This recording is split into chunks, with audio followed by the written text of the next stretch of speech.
Kiss 105.3 and 1340, where hip hop and R&B live. The day party with your favorite DJ D Sewell. And y'all, I got a special interview today. It is a big festival that's happening called Her Set, Her Sound. And it's the second annual music festival they're putting together. It's going down June 3rd and June 4th. And I have two of the DJs that are performing at Her Set, Her Sound. We got DJ Dribbles and DJ Soul Free. I'm glad to have y'all here. How y'all ladies doing? Hey, good. We're glad to be here. Absolutely. Thanks for having us. How y'all feeling right now about the event? It's a week away. It's coming up. It is a week away. I'm feeling anxious.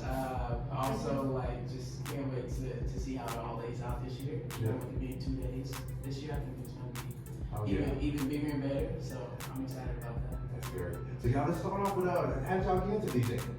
How did y'all get the love for the craft? I saw a band in Houston, Texas. It was a rock band, but they had a DJ on stage, and he was scratching it up and going with music, and I was like, that is what I want to do. Really? What was the band name? It was called Planet Shock, Okay. and they were kind of like hip hop, punk mixed reggae, and like old school. It was just amazing, and I instantly fell in love with it. I was so intrigued by it as well. Yeah.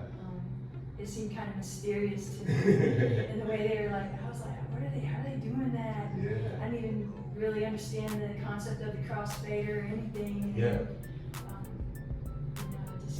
I just saved up, got me one turntable. It took me 6 months to save up for the other one, and I got them both, and it was on. And went from there. That is cool. So great. All right, Drew, how you cranked up? Well, mine wasn't quite like that.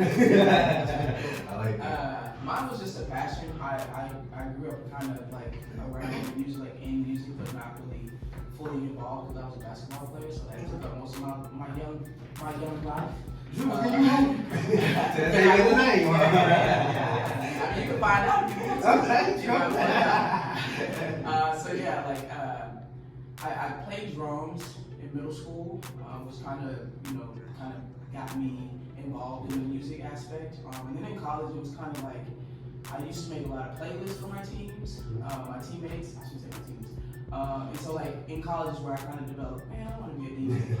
And so like that's always been on my mind, and like talking to people, trying to figure out how to do it, how to get into it.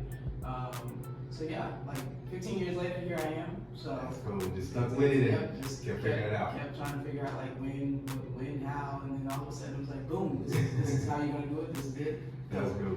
Jill, my story is similar to that. I just kind of always been a music nerd, and when I was in college, I started making a bunch of playlists and stuff for parties, and kind of just came to me like I've always kind of loved music, really more than anybody I've been around. You know what I'm saying? So the passion always been there.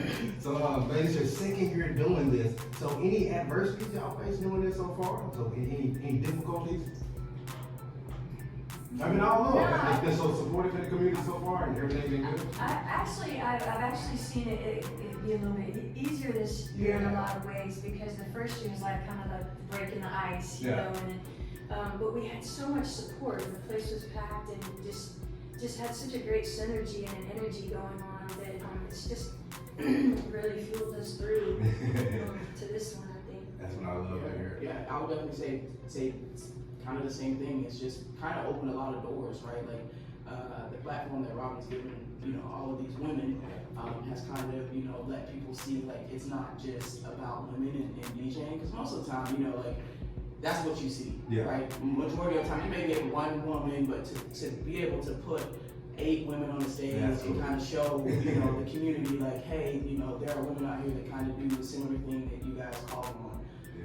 The males to do. So it's just kind of been like exhilarating to kind of see that and kind of ride that wave and kind of see where it takes you. And so like for me, being a start, like last year was like really my first year putting my name out there. So like that platform was giving me like, really, I mean, I would say like a jet booster. I love as far hearing as that. like from a career standpoint, trying to navigate through it and being able to leverage that platform. So I love hearing that. And this is such a supportive community being up here too. Absolutely. You know what I'm saying? They get behind creative and great ideas. Absolutely. That y'all are part of. So y'all did year 1, this is year 2. What are you looking forward to in year 2? And I just heard you talking about earlier that it's 2 days now. So talk about that as well. Yeah, so like 2 days. I don't want to give it all away. I don't know if Robin's gonna speak. Okay. But I'll give my spiel about it. But it's 2 days, and I feel like last year, first year, everything was jam packed in one day. So now it's 2 days for people to kind of actually pick and choose kind of what they want to do, and to the interaction of it. So I'm excited to see some of the things that we're bringing from trying to make a full festival vibe, where you have like those installations where people can interact with and things like that. So just real cool to see, like, and also hear the community, their experience from it. Like, hey, I was here last year. This is even better, right? Like, so that's what I'm looking forward to. So, Rick? Yeah, I mean, and I want to give big ups to the vendors that are going to be there. These are prime vendors with great wares, great food. Yeah. And it's almost gonna be like a little mall out there too, where you listen to the music, you can eat, or you can go in under the pavilion and dance, and it's really all ages affair. I like that as well. Yeah. And then we've got. I was so stunned and impressed with the talent last year, and now we've got 2 days of that. So I'm really looking forward to, because Robin is expanding, the crew, and I'm looking forward to seeing these other artists as well, because I haven't seen them out yet. But we're definitely, I think, creating a great crew and a great energy together, kind of like a sisterhood. I love that. And it feels good. That's really cool. So before we wrap up Dribbles and Soul Free, let us know when nights we can check y'all out and see y'all actually perform. Absolutely. So I'll be Friday night.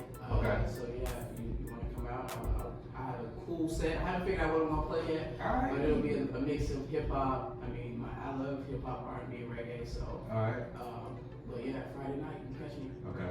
Yeah, and I'm gonna be on Saturday. Okay. And I like bringing the old school mixed in with new styles, reggae, funk. It's gonna be fun. It's a little bit of disco in there. I like that. Yeah. And then I'll be playing on June 17th at George's, opening up for Dave Odd. Okay. That should be really nice. He's a Big great time. guy. Big time. Big time. I like that. All right, ladies. Anything else about the festival before we get out of here? Grab your tickets. It's gonna be a fun time. If you like music, I think this is the place to be. June 3rd and 4th. So. Once again, we appreciate y'all, DJ Dribbles, DJ Soul Free. Y'all, that's Her Set, Her Sound going down June 3rd, June 4th at Prairie Street Live. Over 15 DJs, local music, food, music, drinks, vendors, and more. Y'all make sure to grab your ticket and be out there. Y'all stick around. This is Kiss 105.3, 1340.